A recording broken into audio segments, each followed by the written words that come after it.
個別嘅公司可以好貴，個別嘅公司可能係泡沫，但係人工智能都喺我立場嚟講啊，唔係泡沫咯。佢喺3月底，我仲記得我去澳洲前320幾蚊，去到6月中嘅時候1200蚊，3-4倍，你又唔覺得奇怪？每股盈利咧係一個762，喺呢一刻嚟講咧，佢股價172蚊，即係99倍嘅預測成率喎。我借錢俾你都好啦，跟住咧就為你俾錢，跟住咧你就買我啲嘢，咦咁咪即係我用自己錢買自己啲嘢，咁好似人為地締造咗個需求，亦都印證到就係，咦好似個需求就冇實際咁大喎。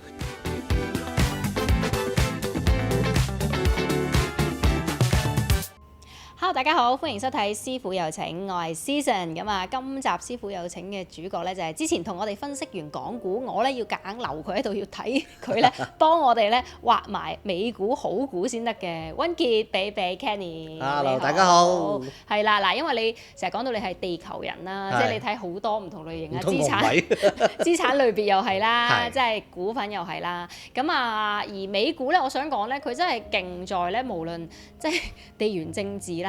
即係打仗啊，打乜都好啦。佢調整完之後咧，佢真係可以翻返去歷史高位嘅喎。即係我哋錄影呢段嘅時間咧，其實上個禮拜美股都仲創緊新高，係啦。當然係一啲個別指數啦，唔係話即係個指數係咁衝啦。但係好似呢個勢真係未完咁，源於大家都係仲係嗰個 AI。嗱 AI 泡沫論咧，由年頭講到依家都仲喺度，但係美股咧就由年頭破頂嘅勢頭到依家都仲喺度嘅。究竟你信唔信嘅咧？第一樣嘢，我覺得美股向好係有啲即係好基本因素 fundamental 嘅原因嘅。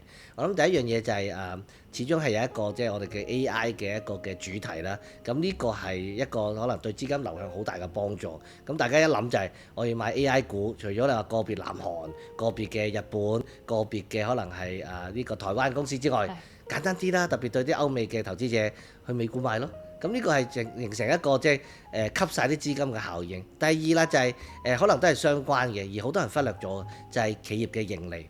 嗱當然啦，2026年咧就未公布晒嘅，第二季都未公布晒啦。但係我哋講一個我哋叫做盈利嘅預測咧，呢啲數字因為大家平時打開報紙、攞開電視睇唔到啊，所以我想話俾大家聽，機構投資者就睇呢啲數，或者佢哋估呢啲數啦。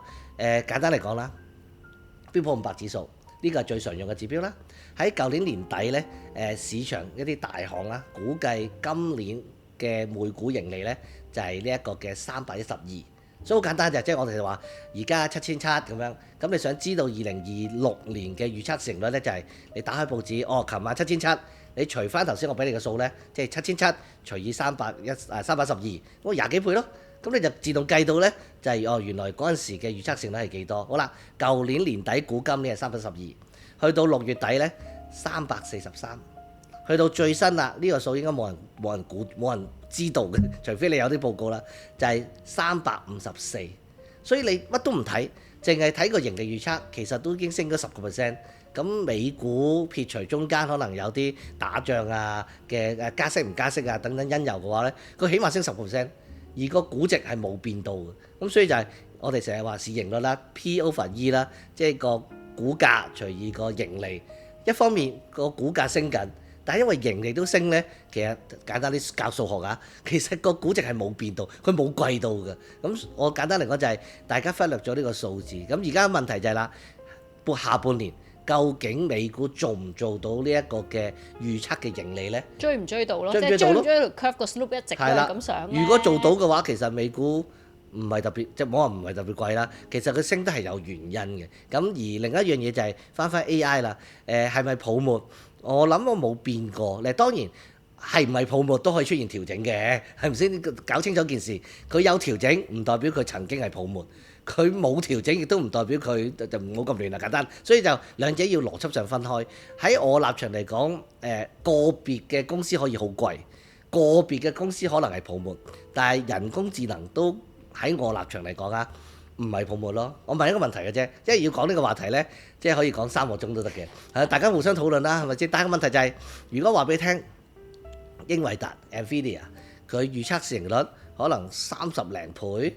係咪？但係佢盈利增長係每一年啦放慢咗㗎啦，7成8成，咁佢真係貴咩？第二啦，大家好熟悉嘅 Costco， 即係百佳惠康啦嚇，佢46倍喎，咁如果你話美股有泡沫，究竟係喺人工智能有泡沫啦，定係喺百佳惠康呢啲我哋叫做唔好話超級市場啦，傳統經濟傳統經濟裏邊有呢，大家去打一答自己啊！咁所以呢，我覺得AI 繼續會有一個發展空間，只不過就係事後咁睇4、5月真係太誇張啦！我哋講費城半導體指數啊，其實當時嚟計，我諗大概啦7000點升到14000點度啦，係啦，咁指數喎喺2個月裏邊喎 double 喎，點會唔誇張啫？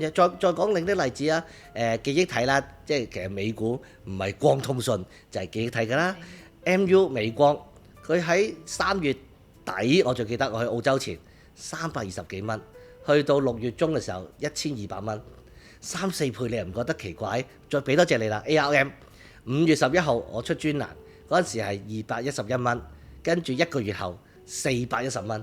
喂，咁你咁樣升法係咪要啲時間消化下？所以喺6月7月啦，亦都因為可能南韓去槓桿啦，好多即係2倍嘅產品嗰邊啊，係有啲去槓桿嘅情況，咁啊可能海迪士啊、三星啊跌得比較多，咁加劇咗大家對人工智能啊、洗倉啊、泡沫爆破嘅一啲嘅擔心，咁所以相關股票咪跌得多啲咯。但係我覺得未完咯。咁我想問呢，就係你自己覺得會唔會去推？可唔可以咁講？推美股或者揀美股俾大家去講，即係好似你話你專欄嘅節目去講，其實易好多咧。咁樣去做嘅時候，有冇啲你覺得喂得心應手啲啊？其實呢啲我比較易辟咧。難啊！係啊，其實因為我自己認為自己應該咁講，我有3筆買噶嘛，唔好嘅嘢梗係唔買啦。咁啊，另外咧貴嘅嘢我都唔想買。我記得呢一個。第三咧就係短期升好多嘅嘢咧，我都唔買嘅。所以我承認咧就係喺大牛市啊1-2月升好急嘅情況之下咧，我其實會跑輸。咩都唔買得嘅。咩都唔買得，所以你見到就係喺呢幾個月裏邊，雖然有啲回調啦，好咗啲啦。咁但係對我哋，即係我又講翻 MU 啦，我哋3月底係320，升到1200，而家落翻嚟係800。喂，跌咗好多咯喎！哇，你肥仔你要求咁高嘅，跌咗3-4成都唔夠啊！但係比3個月前佢再貴咗1倍喎，我點過到自己個關啊？所以對我嚟講係難嘅。結果呢，我就行咗另一條路，我就盡量喺專欄裏邊咧唔揀一啲科技股，因為第一嗰啲好貴啦，呢個都唔係我想避開嘅原因，而係話我俾到 value 你哋唔多。你打開任何一份報紙，個個都講緊英偉達啊、亞馬遜啊、Alphabet 㗎啦。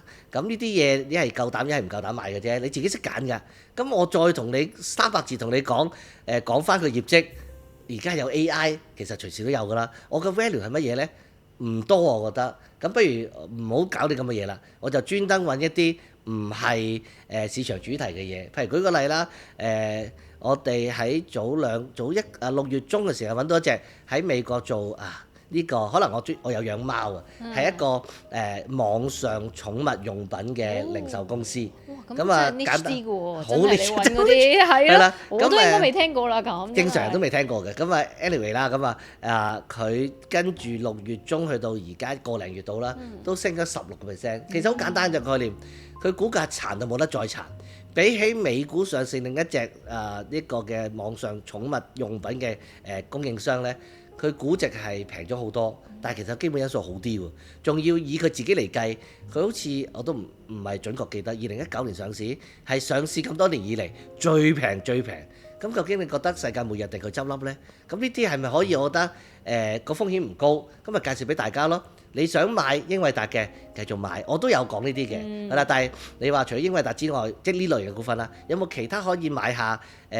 就算唔升都唔會點跌嘅呢？咁就係呢類型嘅嘢。咁我哋都牛有佳作，當然有失手啦。有另一間係做呢個energy 能量飲品嘅公司，本來好地地嘅。你點估到 Costco 自己都出埋一個能量飲品？咁本身嗰間公司就係依靠 Costco 做銷售嘅，咁啊梗係一出打落去啦。係啦，咁但係我都唔即係時間係嘥多好多嘅，因為你要揾資料啊嘛。你打甲骨文做乜甲骨文？你打英偉達，市場大把資料啦。你話抄又好，借鏡又好，寫篇文好容易。就而家有 AI，但係你揾其他公司咧就難。但係我都覺得攞個平衡啦，兩者都會繼續咁行嘅。我唔知會唔會好辛苦啦，但係我想問下你，咁你近期喺美股度有冇揾到啲即係唔係一定係而家最大嘅焦點股，但係值得大家留意嘅？其實股份或者板塊都好。我都會就翻當時嘅市場嘅氣氛嘅，但係我一定唔係一個推股嘅專欄。譬如我講真，啱啱呢個禮拜咧，我哋講 PLT Palantir 咁結論就係佢啱啱出咗第二季季績咧，好勁，收入係大家預期上限再高啲啦，而個 EBIT 嘅 margin 都係比預期為高啦，總之好勁啦。第三季咧都係好勁，但係咧我結論係話你要買就自己買啦，我就唔買啦，因為我見到佢今年啊每股盈利咧係一個7.62，喺呢一刻嚟講咧，佢股價172蚊，即係99倍嘅預測成率喎。2027年啊都66倍喎，我過唔到自己個關。唔係買少少係得嘅，因為始終你美股一股股啊嘛。咁你買一股172蚊，即係1000蚊，即係港紙啫，擺門口係咪得嘅？但係我話即係如果用我角度就係比較明顯地 significant 大，即係正常地咁去買咧，咁我覺得就可能要等一等先咯。如果係咁嘅話，照你即係嗰個投資 style 做嘅操作部署，你見到好多美股都真係會卻一卻步喎，你好難說服自己可以落到手喎，你可以分住係或者分段嘅。你問我講緊啲 AVGO 啊，360蚊我覺得可以買嘅喎，因為我哋預計 EPS 18蚊到啦，20倍市盈率啫喎，好貴咩？我覺得唔係啊。Apple 啊，雖然佢啲嘅記憶體嘅價格真係好難搞，太貴啦，強如 Apple 都頂唔順。但係300蚊樓下係咪又可以諗呢？即係我又覺得，又或者英偉達啦，其實你見佢業績不斷咁升，近呢半年一年又唔係升好多啫，200蚊。係咪好貴呢？就最多唔升咯。我覺得風險又唔係太大嘅，一係你就鐵定心腸，等美國股災先撈貨，咁啊天下無敵嘅。但係到時你就唔夠膽㗎啦，講真。不如 realistic 啲、現實啲，揀啲好嘅股票，唔係極端地貴，我哋試下分住去買啊。咁我覺得呢個嘅方式可能會好啲嘅。咁啊，呢個叫做俾多個諗法大家或者參考啦，真係去揀股或者買股嘅時候做一個部署。但係你講到話美股會冧，咁啊每個月咧都總有啲每日博士啊、沽空達人啊嗰啲出嚟講下嘅。我覺得近期大家比較講得多嘅咧，都仲係嗰個泡沫。但係每個月我想講佢哋講個 AI 泡沫咧，個觸發點個事件都有啲唔一樣嘅。咁近期最新咧就係都係一個即係融資平台，即係又係關 NVIDIA 事啦。即係講到佢哋形容為AI 王國。之前咧，大家好詬病就係覺得，喂，你英偉達同咁多啲巨頭簽啲約啦，即係或者一齊起數據中心啦，類似一個循環融資，即係你自己攞到好多單，你又投資翻佢，佢又買緊你嘅晶片。咁啊，係咪佢索性唔逐間咁簽啦？我而家最終係搞一個融資平台，同晒啲阿波羅啊、BlackRock 啊、黑石啊啲基金大佬合作啦。咁啊，其實客可以係源源不絕嘅。而家仲話其實英偉達係唔使出錢嘅添，因為係資金係第三方來源啊嘛。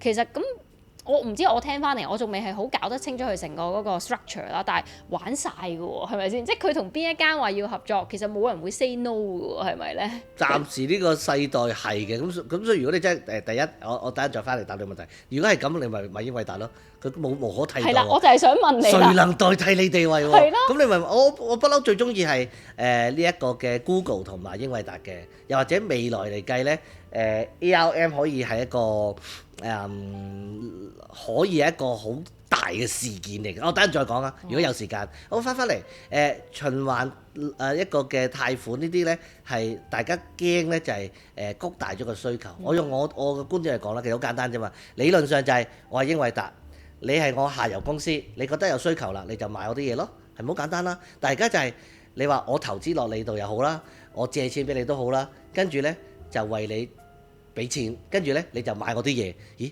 咁啊即係我用自己錢買自己啲嘢，咁好似人為地締造咗個需求，亦都印證到就係，咦？好似個需求其實冇實際咁大喎。而我去借錢俾你或者投資俾你咧，有一間叫 OpenAI， 喂未有錢賺㗎喎。咁但係你應承咗買幾千億嘅嘢，咁你一爆煲就等於我哋中國三國時代嘅就係鐵索連環之下，結果係咩呢？火燒連環船咯。咁大家就擔心呢啲嘅問題出現，但係其實有另一個嘅角度睇呢件事。嚟咯，你話我係咪完全唔擔心呢？唔係，但係一步一步睇啦。另一個角度呢，可能市場上少講嘅就係，其實對於 OpenAI 嚟講，可能未必咁容易喺銀行度借到錢。即係如果借到就唔使搞呢窿嘢啦，咁就唔使我俾佢啦。但係我想問一個問題就係，對於人工智能嘅需求同埋未來發展，究竟係一間普通嘅銀行清楚啊，定係作為霸主嘅英偉達清楚呢？如果其實係我清楚嘅話，我願意借錢俾佢係好正常嘅喎。呢個係因為我比其他人更加了解嗰件事，我對未來發展有信心，咁我咪借錢俾佢咯。跟住佢買落我啲嘢度，其實冇問題㗎，係咪？咁我只能夠怪就係其他人根本就唔認識。咁如果呢個行業嘅發展要靠其他嘅銀行去做嘅話，咁根本就係一班人，即係外行人去管內行人，又係咪真係咁健康呢？咁但係呢個問題，我覺得一牽涉到借錢啊、貸款呢，就一定係問題同風險嘅來源㗎啦。不過短時間裏邊啦，既然而家嚟講拉咗啲基金公司落手，咁就冇咁大問題啦。起碼短線嚟講呢，就可以對於個叫做需求有個支撐。同埋我哋睇到就係我哋見到好多我哋嘅 hyperscaler 啦，即啲大型嘅雲服務供應商啦，即係 Meta 呢個 Alphabet 啊等等啦，佢哋都係暫時嚟計啊，都係增加緊。即係你話個增長速度會唔會減慢呢？就或遲或早會嘅。個 capex 資本性支出，我哋上次都有講過啦。即係佢暫時都係維持一個勁高增長。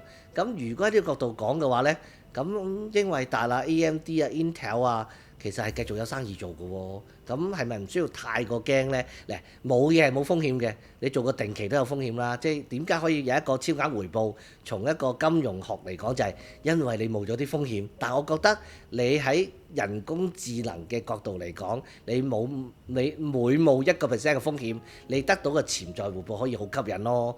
而我哋都係落翻最重要就係可能個股啊，我冇人叫你全副身家買晒英偉達㗎嘛，你係咪可以分散投資啊？咁我覺得其實仲係除非你真係可以接受到可能3%、5%嘅一個回報，咁其他好多嘢揀嘅。但係如果你真係喺組合裏邊要有啲增長型嘅嘢，即係煮完碗公仔麵出嚟加翻個調味品嘅話呢，你冇理由冇呢啲嘢嘅。咁所以我都覺得大家小心啲咯，分散啲咯，同埋個注碼唔好咁多，仍然都係需要有呢類型嘅增長型嘅股份呢喺你組合裏邊嘅。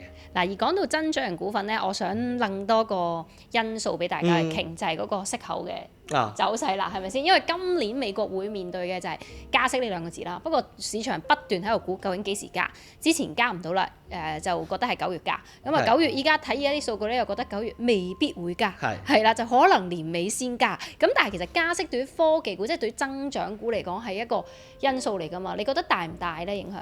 其實對於成個股市嚟講都大㗎啦，不過科技股就可能大啲啦，因為第一樣嘢就係科技股估值高啦，因為好多時我哋睇估值嘅時候咧，都要考慮翻當時嘅一個利率水平嘅，因為我哋將未來啲嘢 discount 翻嚟，個 discount rate 就係用緊個利率嘛。咁呢啲太複雜嘅嘢唔講啦。所以第一樣嘢就係融資成本會上升啦，第二啦就係佢個 present value 會減低啦，第三利率上升嘅時候，我唔借咁多孖展啦，咁可能對於個市場氣氛都會有影響，好多範疇嘅。咁但係我都想講下個利率嘅情況。我仲係保持住個觀點就係，我傾向係唔加啊，今年都加唔到啊！今年唔加，咁最多加1次半次咯。而如果加1次半次，其實唔大件事嘅，因為首先我覺得點解唔加先？我仍然傾向中東嘅問題最差情況喺4月7號、4月8號就已經過咗去㗎啦。而家係唔係阿根廷，我想講就係以色列可能搞啲小動作，同埋霍爾木茲海峽啦，又關係帶嚟啲噪音。但係持久性油價90、100，你又唔排除會短期上中，但可能短時間呢，我哋學咗英文字話 tackle 啊嘛，咁咧又跌翻落嚟，所以來自油價嘅影響性呢，其實我覺得就唔係，再加上基數效應呢，其實就唔係咁大件事嘅。第二啦，我覺得美國經濟會放緩嘅。如果即係好傳統經濟學，你個經濟放緩呢，你個通脹嘅壓力就會減低嘅。咁係咪真係咁大需要加息呢？第三，你美國要加息嘅 hurdle 其實好高啊，唔係咁容易嘅，因為第一佢債務好高，如果你加息嘅話咧，將來點發債呢？你真係我諗你嗰個成本會再高。第四就係大家都深知特朗普係好緊張個股票市場嘅，一升咧就話咧幾犀利啦，喺我領導之下，但係如果真係加息加得多嘅話，咁個市場冇影響，我覺得唔會咯。咁變咗就投鼠忌器之下呢，其實特朗普即係你話好獨立可能啦，但係都會有俾啲壓力你，唔係咁容易加息。所以我傾向係唔加。而就算加一次，當你市場已經反映緊會加2、3次嘅時候呢，即係你預咗個阿仔考試啊，呢個哇嗰日我唔精神啊，嗰份卷好難啊，你預咗佢唔合格㗎啦。結果佢唔合格，你 OK 嘅，所以我覺得你有咗一個比較係進取嘅加息預測呢，反而令到佢真係加一次半次呢，係個影響性冇咁大。不過我想講明就係，其實我唔係驚加息，我驚減息。哦，你覺得呢方面都仲有可能？因為我頭先正想回應你嘅就係、特朗普依家都仲長期出緊口述添，我覺得你應該係減，唔係加。咁但係大家冇人理佢啫。係，我唔係估加定減，我係講如果減嘅話呢，當然機會細啦。係大家應該最擔心嘅，因為喺而家情況嚟講，其實個通脹當然應該係今晚會公佈啦 ，CPI 可能都係2點幾啦。其實未壓到落去，當然聯儲局睇 PCE 啦，core PCE 啦，其實未壓到2%嘅。如果未壓到2%咁上下嘅目標，而呢一個美國要減息呢，得一個可能性嘅啫，就係經濟出咗問題，即係經濟衰退。經濟衰退係咪短期啊？你個股市唔死？仲有我哋一開頭講嘅就話，因為大家對於個盈利預測好高，所以咧就撐高咗個市。你經濟衰退，你會做得到而家354蚊每股盈利？根據過去往績咧，起碼跌10%、20%。咁你如果今年嘅每股盈利得300蚊，假設啦，你7700點，哇係咪20幾倍？係呢幾年嚟都未做過呢個數字喎，預測成率喎，咁可以跌死佢嘅喎。所以我成日都堅持一樣嘢就係，唔係加息減息，而係加息減息嘅原因。如果經濟 OK，因為通脹受控而減息呢 very good。但係如果係純粹因為經濟差而減息呢，小心啲啦，唔係好消息嚟㗎。唔好主觀願望就係加息就係差，減息就係好。我哋睇得深入啲㗎。所以呢個有機會係一隻黑天鵝嚟喎，可唔可以咁講咧？會係㗎，你見到其實啱啱出咗上個禮拜啦，呢個非農數據啦，非農都嚇親人啦。喂，加8萬，當然啦，呢個數據本身就啲波動嘅，咁要睇多一兩個月嘅。但係如果個情況真係咁差，唔好話美國真係衰退啦，即係我哋嚴格上衰退要連續2季經濟負增長啊嘛，經濟差你都死啦。咁所以我覺得息後一個重點啦。咁而黑天鵝或者都唔可以叫黑天鵝，灰犀牛嚟㗎啦。即係你咁，我覺得係真係減息，可能係一個要大家留意潛在嘅負面因素啦。如果係咁呢，因為我哋講咗好多科技股啊嘛，或者晶片類 AI 股啦，會唔會係譬如邊一類嘅股份可以做埋你頭先所講到做一個防守嘅性質嘅呢？美股有冇咁嘅選擇呢？因為大家都係揀 Mag 7，大家都係揀科技股啊嘛。我會將佢分開2個情況嘅。如果係只係經濟差差地，咁呢市場就未係好擔心呢出現呢就應該係一啲我哋叫 sector rotation。咁就買翻啲保守嘅嘢咯。可能我舉個例啊，環球股市最平嘅而家啲健康護理嘅，可能係咁啦。嗱，第二個情況就係唔係一個經濟放緩，係真係經濟 hard landing 唔係 hard landing啦，經濟衰退。咁大家就唔係叫做一個sector rotation 板塊輪動喎，要做乜嘢啊 risk off 咯。到時咁嘅情況之下，咁買咩啊？買債券咯，因為減息啊嘛，減息債價咪上升咯。仲要喎，你過去呢1、2個月10年期、30年期炒到4厘7、5厘2，一減息劈落嚟嘅話呢，你揸住長年期嘅債券 which 係特別敏感咧，其實你個回報可能等於股票咁勁嘅，到時唔使諗股票㗎啦。但係呢個我唔知啊，我都係講緊啲黑天鵝股㗎，係啦，你都係要嗰個經濟真係出現一個去到需要減息嘅狀態，係啦，即係唔好理佢係咪真係減咗先，起碼係大家覺得要減嘅時候咧，你講嘅呢個情況就應該會出嚟啦，係咪啊？冇錯，就要做定呢啲準備啦。好啊，咁啊，唔該晒比比又講咗我哋好多資產類別，唔單止講埋美股啦，的而且確啊，我覺得剩翻今年呢啲時間咧，即係大家如果覺得港股未必可以賺到太大嘅盈利增長咧，都可以繼續 keep 住望住美股一眾嘅增長股份嘅。咁啊，如果中意我哋呢集節目咧，記住 like、comment 同埋 share 俾更多嘅朋友仔。唔該晒比比，我哋今集師傅有證就講到呢度啦，拜拜。Tiger Trade 嘅 SpaceX 限時迎新優惠已經正式推出咗啦！由即日起，全新客戶成功開戶並且完成指定嘅入金要求，即可以獲贈價值港幣188蚊嘅 SpaceX 股票，仲可以拎埋高達2588蚊嘅迎新獎賞。成功開戶之後 ，SpaceX 股票獎賞到帳之後不設到期日，拎到嘅就係你嘅真實持倉。即刻下載 Tiger Trade 開戶啦！